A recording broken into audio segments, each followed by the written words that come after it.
Right. I'm here at the Save the Children rally at US 1 in Oakland. We're going to speak with someone who can say a little bit about what they're trying to bring attention to today. Thanks so much for showing up. I appreciate it. Elon, Florida Fathers for Freedom.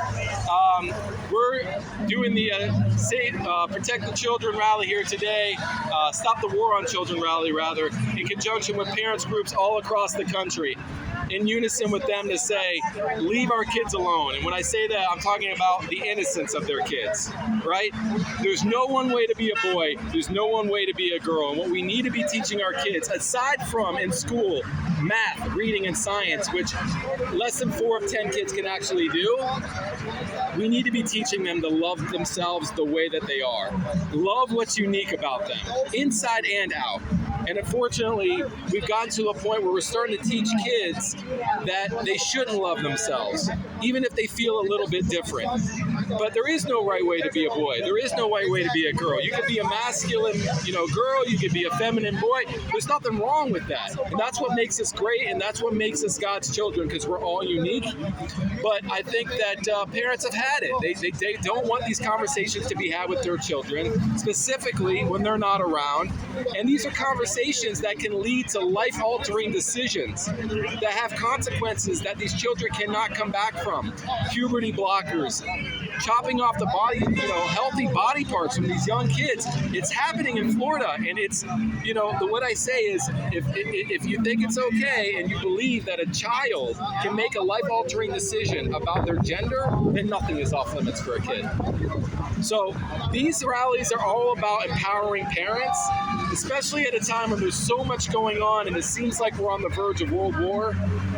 We should be galvanized more than ever, because our kids are at war and they're on the front lines. And if we don't stand in front of them, they're going to be the first to fall. And our kids are going to become victims and start to utilize or internalize values that we don't hold, that are anti-American, that are anti-nuclear family, and can lead to self-harm and possibly even suicide. A lot of these kids, they go down this path and they can't come back from it, and they're going to wonder where parents were, where adults were in the room to stand up and stand in the way of it. Because most people grow away from this stuff. I mean, I'm not the person I was 3 years ago.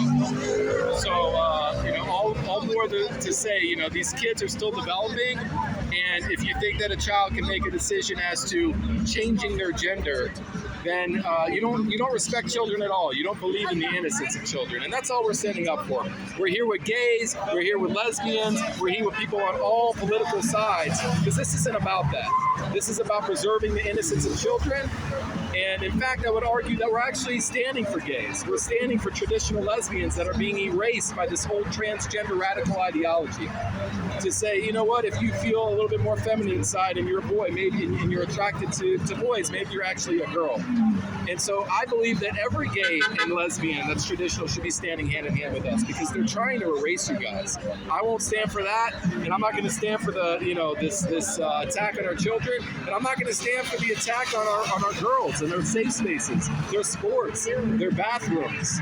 It's crazy. And the moment you believe somebody can change their gender, then you believe they can change their age, you believe that they can change their race, and what's real. So that's why we're all here today. I appreciate you coming. Thank you. And what can we do if we want to take the next step and get involved to reach out in the real world and have some real world action take place? Well, first and foremost, hold the legislators, accountable. We're in the great state of Florida, but there's laws against, men going into women's bathrooms. There's laws against talking to children about this stuff and putting sexualized content in their curriculum, but it's still happening. So these laws mean nothing if we don't hold them accountable. So I think that we got to keep the pressure on our government leaders. We got to go to our school board meetings. We got to write our legislators. We got to come together, because I think a big thing is parents are fearful that they're going to get canceled. But if they can't cancel all of us.